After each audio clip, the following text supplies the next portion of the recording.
தமிழக வெற்றி கழகத்தின் சார்பில் சென்னை ராயப்பேட்டை YMCA அரங்கில் நாளைய தினம் இஃப்தார் நோன்பு திறப்பு நிகழ்ச்சி நடைபெற இருக்கும் நிலையில் ஏற்பாடுகள் தீவிரமாக நடைபெற்று வருகிறது.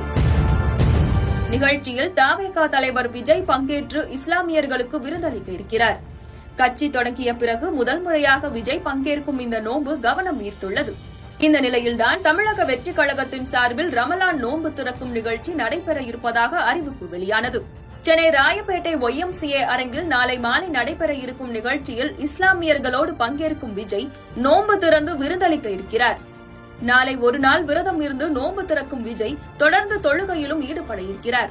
இதனை முன்னிட்டு நாளை நிகழ்ச்சி நடைபெறவுள்ள அரங்கில் செய்யப்பட்டு வரும் ஏற்பாடுகளை கட்சியின் பொதுச் செயலாளர் ஆனந்தும் தேர்தல் பிரச்சார மேலாண்மை பொதுச் செயலாளர் ஆதவ் அர்ஜுனாவும் பார்வையிட்டனர்.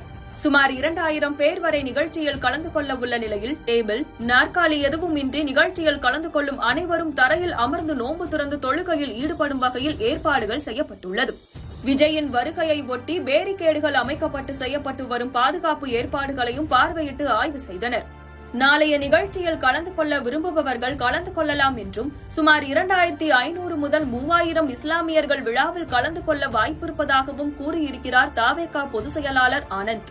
நாளைக்கு இஃப்தார் நோன்பு திறக்கும் நிகழ்ச்சியில் தலைவர் தமிழக வெற்றி கழகத்தின் தலைவர் தளபதி அவர்கள் கலந்து கொள்ள இருக்கிறார் என்பதை இந்த நேரத்தில் தெரிவித்துக் கொள்கிறேன். மேலும் முகமது மன்சூர் அவர்கள் இது சம்பந்தமாக உங்களுக்கு சொல்வார் என்பதை இந்த நேரத்தில் தெரிவிச்சு.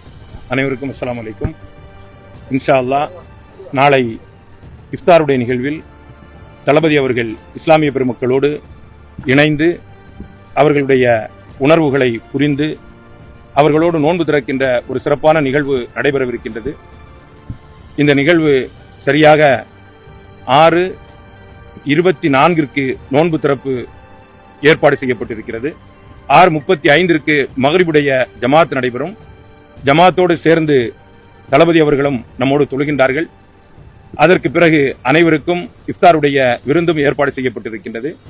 வரக்கூடிய அன்பர்கள் தயவு செய்து அவர்களுடைய அழைப்பிதழோடு வருமாறு அன்போடு கேட்டுக்கொள்கிறேன். அஸ்ஸலாமு அலைக்கும் வரஹ்மத்துல்லாஹி வபரகாத்துஹு.